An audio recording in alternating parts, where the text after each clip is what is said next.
Welcome to my channel. Today we will learn structure and functioning of United Nations. So, let's start. General Assembly.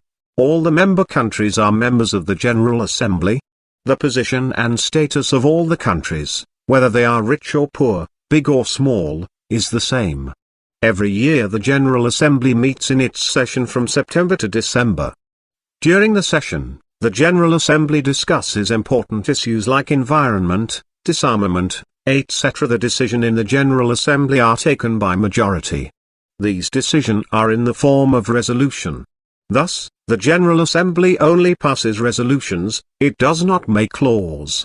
The significance of the General Assembly lies in being a platform for representatives of member nations to come together and discuss and make policy decisions on issues of global importance. Now we will see functions of General Assembly.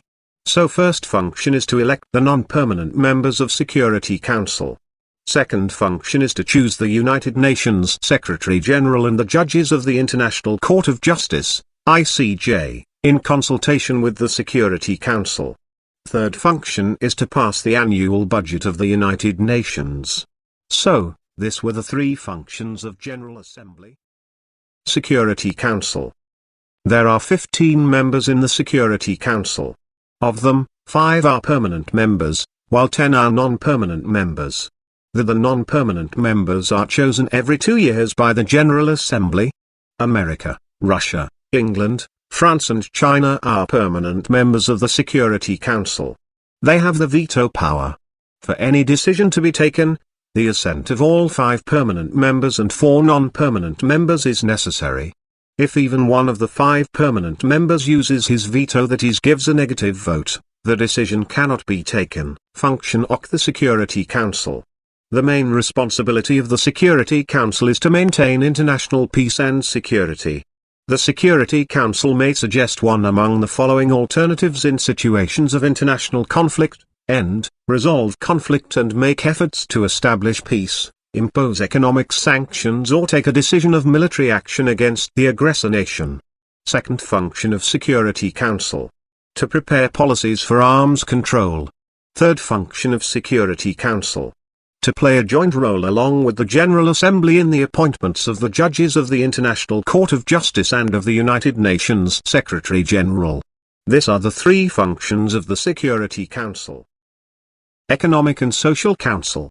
The main objective of this organization is to coordinate the economic and social policies of United Nations. Council has 54 members. They are selected by General Assembly. Each member has a tenure of 3 years and each year, 1/3 of members newly chosen. Decisions are taken by majority vote. Now, we will see functions of Economic and Social Council.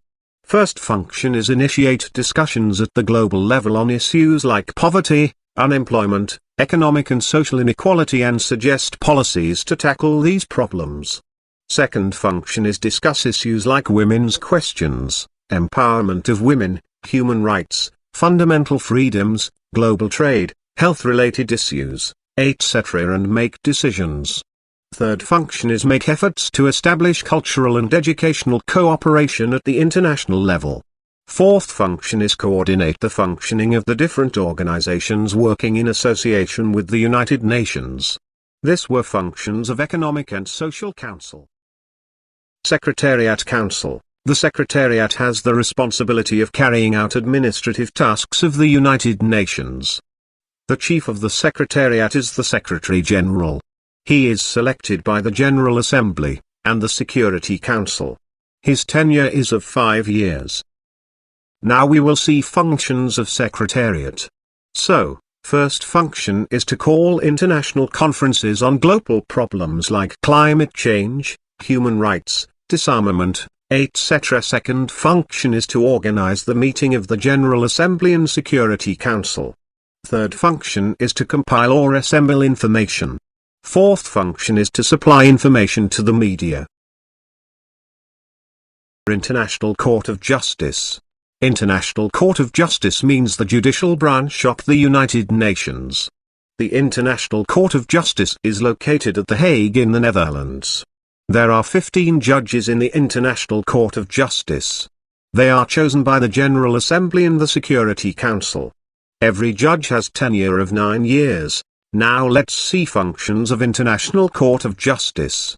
First function is to settle the dispute between two or more member nations of United Nations. Second function is to interpret international law authentically. Third function is to advise the various organs of subsidiary bodies of United Nations about legal issues. The Trusteeship Council. After the Second World War, the territories that were undeveloped were placed under the responsibility of the developed nations. The latter were supposed to help bring about the development of the trust territories and, once they attain independence from the colonies, help establish democracy. The work of Trusteeship Council is over, as there are no trust territories left. The work of Trusteeship Council ended when Palau got independence on 1st of November 1994. Palau is an island in the Pacific Ocean, 500 meters east of Philippines, so, this were the structure and functioning of United Nations.